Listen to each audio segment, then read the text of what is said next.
Hearing the straightforward instructive words of Vritrasura, King Indra praised him and again took the thunderbolt in his hand.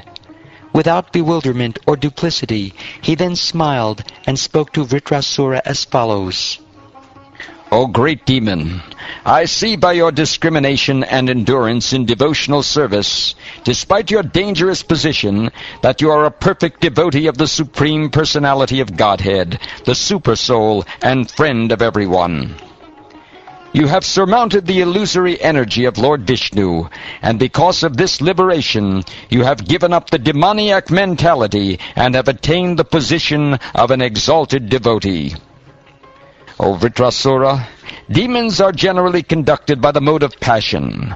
Therefore, what a great wonder it is that although you are a demon, you have adopted the mentality of a devotee and have fixed your mind on the Supreme Personality of Godhead, Vasudeva, who is always situated in pure goodness. A person fixed in the devotional service of the Supreme Lord, Hari, the Lord of the highest auspiciousness, swims in the ocean of nectar. For him, what is the use of the water in small ditches?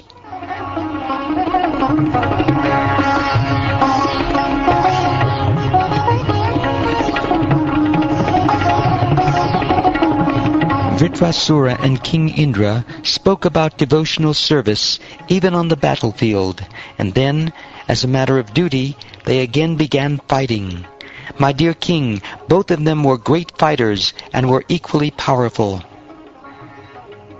O Maharaj Parikshit, Vritrasura, who was completely able to subdue his enemy, took his iron club, whirled it around, aimed it at Indra, and then threw it at him with his left hand.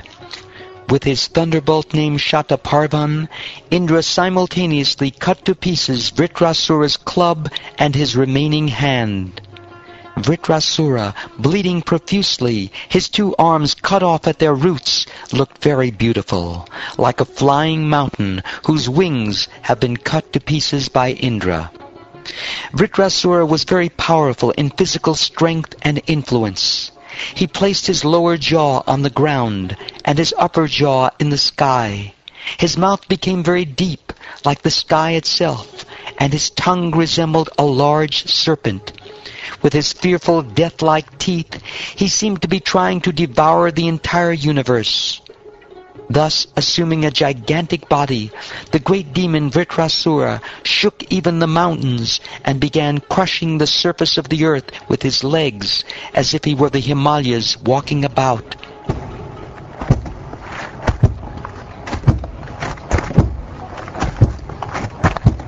He came before Indra and swallowed him and Airavata, his carrier, just as a big python might swallow an elephant.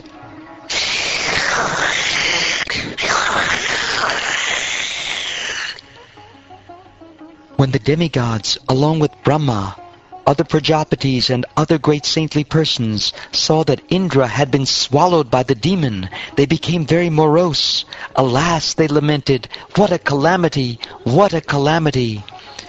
The protective armor of Narayan, which Indra possessed, was identical with Narayan himself, the Supreme Personality of Godhead. Protected by that armor and by his own mystic power, King Indra, although swallowed by Vritrasura, did not die within the demon's belly.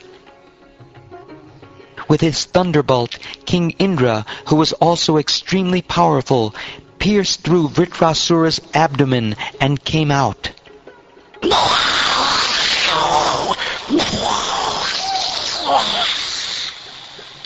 Indra, the killer of the demon Bala, then immediately cut off Vritrasura's head, which was as high as the peak of a mountain.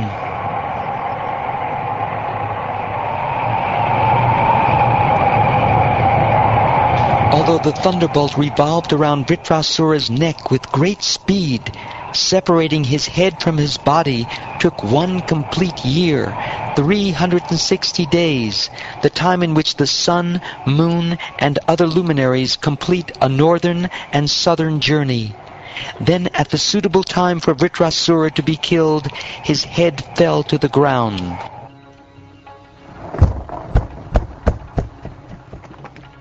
When Vritrasura was killed, the Gandharvas and Siddhas in the heavenly planets beat kettle drums in jubilation. With Vedic hymns they celebrated the prowess of Indra, the killer of Vritrasura, praising Indra and showering flowers upon him with great pleasure. O King Pariksit, subduer of enemies, the living spark then came forth from Vritrasura's body and returned home back to Godhead.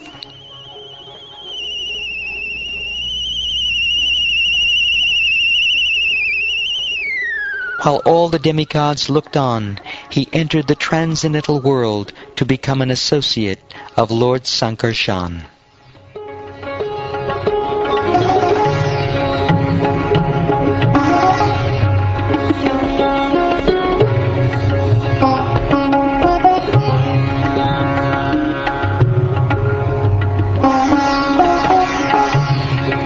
Thus ends the 12th chapter of the 6th canto of the Shrimad Bhagavatam, entitled Vritrasura's Glorious Death.